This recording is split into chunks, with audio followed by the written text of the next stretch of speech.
A ex-primeira-dama Michelle Bolsonaro afirmou na tarde de ontem que presenciou o ex-presidente Jair Bolsonaro em sofrimento intenso durante atendimento médico no hospital DF Star em Brasília.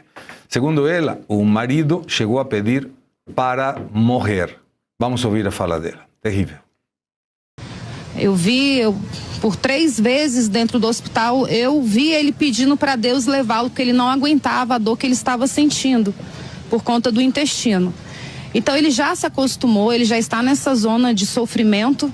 E eu acho que isso é até para ele trabalha o subconsciente dele para ele poder continuar vivo. Ele já ligou esse modo sobrevivência. Então ele é uma pessoa que ele não gosta de incomodar. Eu estou casada com ele há 18 anos, eu sei que ele não gosta de incomodar em relação à alimentação. Ele aprendeu a viver do jeito dele. Então a gente tem esse cuidado porque ele tem 70 anos, ele já passou por 9 intervenções cirúrgicas, ele tem várias comorbidades, então a gente sabe que a medicação também é uma medicação que tem fragilizado ele tem essas tonturas. Em casa eu fico sempre ao lado dele. Quando ele levanta, eu já estou ao lado dele, porque eu tenho medo dele cair, ele tem aquela tontura matinal. Então a gente não pode, tem labirintite, a gente não pode afirmar se ele foi negligente. É óbvio que ele não seria com ele mesmo. Eu começo contigo. É um absurdo. Desculpa, mas estão deliberadamente matando o presidente Bolsonaro.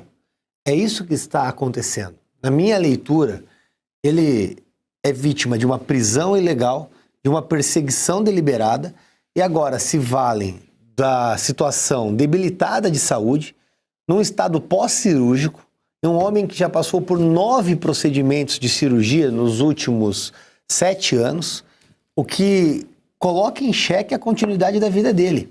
O que me espanta é que é dever do Estado tutelar pela vida do indivíduo, do ser humano que está sob a guarda do Estado.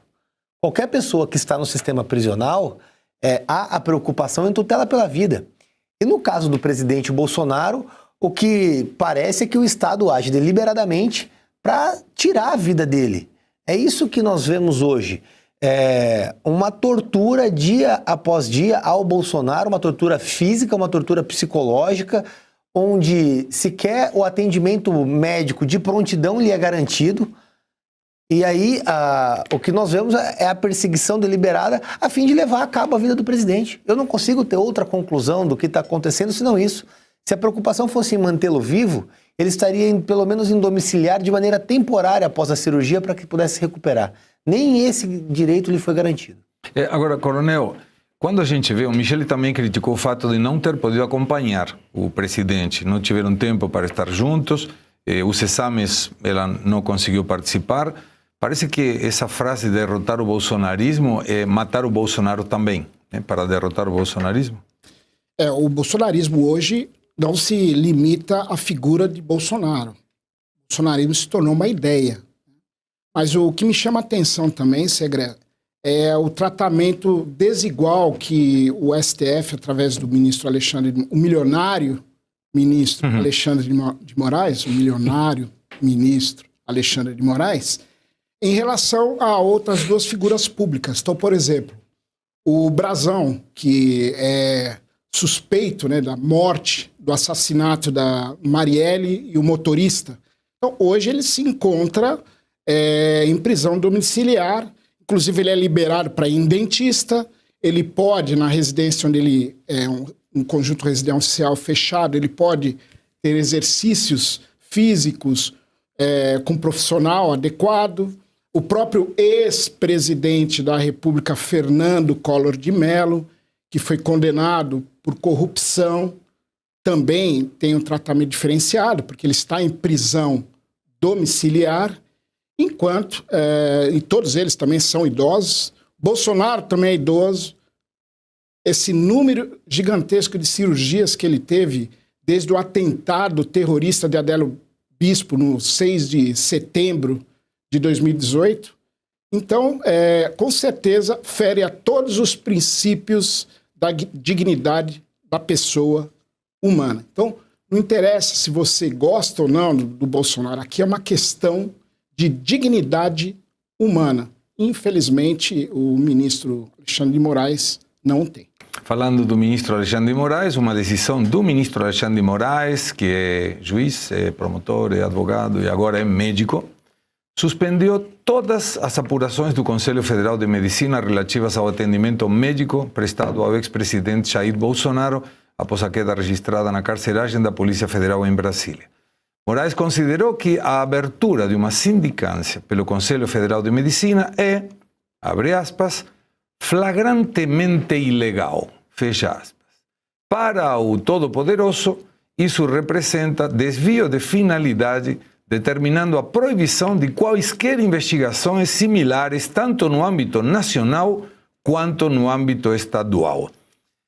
Logicamente, aproveitando também o teu conhecimento, mas primeiro vou contigo, André. O que é isso? Ou seja, alguém pede uma sindicância que não determina a culpabilidade, não, é para investigar, é isso? Ô Segredo, só para fazer o gancho até com a discussão anterior sobre o estado de saúde de Bolsonaro, faltou só uma coisa do que você disse das atribuições dadas a Moraes, que é carrasco. Também é carrasco. Agora, essa nova vertente dele de ser médico, eu até tenho comentado, sugestão que fica para o Moraes, que ele passe a alternar as togas dele. Ele usa a toga preta, como é normal a pessoas que são nomeadas juízes, mesmo que não o sejam, mas também ele pode usar agora uma toga branca, né, com um estetoscópio, alguma coisa assim. Boa. Não é?